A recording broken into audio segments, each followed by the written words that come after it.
नमस्कार। मेकलवाणी मीडिया में आप सभी का स्वागत है। मंडला जैसे शांत नगर में शाम को 7 से 8 बजे के बीच यदि किसी सराफा व्यापारी को लूट लिया जाता है और विरोध करने पर उस पर गोली चला दी जाती है तो यह एक बड़ी गंभीर घटना है, जो न केवल यहाँ के व्यापारियों को डराने वाली है बल्कि कानून व्यवस्था को भी कटघरे में खड़ा करने वाली है। यह घटना जो घटित हुई निश्चित रूप से बिना किसी प्लानिंग के तो संभव नहीं है, लेकिन प्रश्न यह उठता है कि हमारे यहाँ की कानून व्यवस्था या पुलिस इसको लेकर क्या पहले से कहीं सचेत थी? क्या उन्होंने पहले से ऐसे प्रयास कर रखे थे या ऐसी व्यवस्था बना रखी थी कि नगर में इस तरह की कोई घटना ना घटित हो?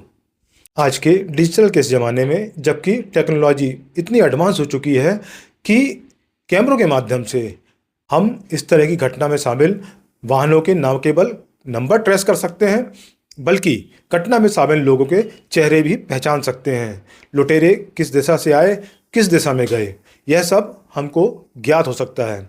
लेकिन दुर्भाग्य की बात यह है कि घटना घटित हुए 24 घंटे से ज़्यादा का समय व्यतीत हो गया, लेकिन अभी भी लुटेरों का कोई सुराग नहीं लग सका है। बस इतना बताया जा रहा है कि लुटेरे जौलपुर की ओर भागे हैं।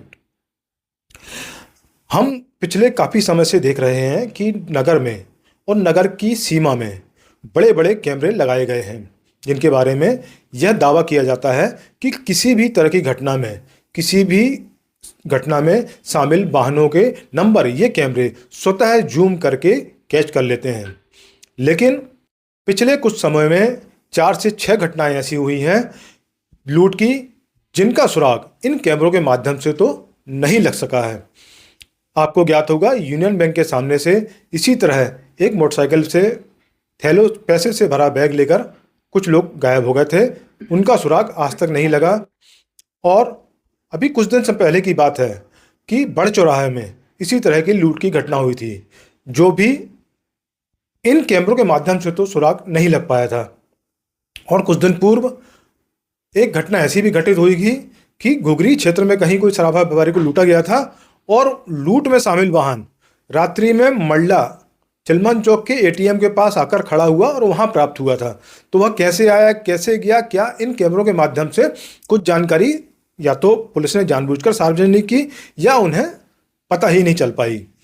तो ये जो कैमरे लगे हैं इतने, इनका क्या उपयोग है? आज जनता के मन में यही सवाल बार बार कौंध रहा है।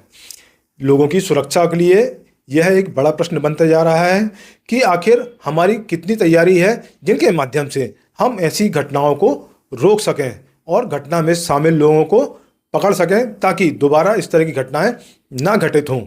दूसरी बात जो लोगों के मन में घर कर गई है कि इस नगर के अंदर हमारे यहाँ कौन आ रहा है, कौन कहाँ रुक रहा है, किसके यहाँ रुक रहा है, इनके बारे में पूरी सूचनाएं क्या हमें प्रॉपर मिल पाती हैं?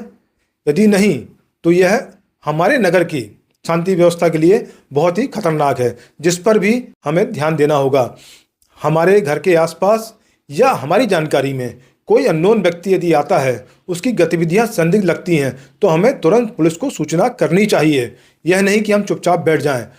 नगर में इस तरह की घटना ना हो, इसके लिए जितना पुलिस प्रशासन और शासन जिम्मेदार है, उतनी जिम्मेदारी हम सबकी भी बनती है कि हम अलर्ट रहें और पुलिस के साथ बाकायदा संबंध स्थापित करके रखें ताकि जो यह घटना घटित हुई है आगे इसकी पुनरावृत्ति ना हो। आप क्या कहते हैं? आपके क्या विचार हैं? हमारे कमेंट्स बॉक्स पे अवश्य शेयर करें। नमस्कार।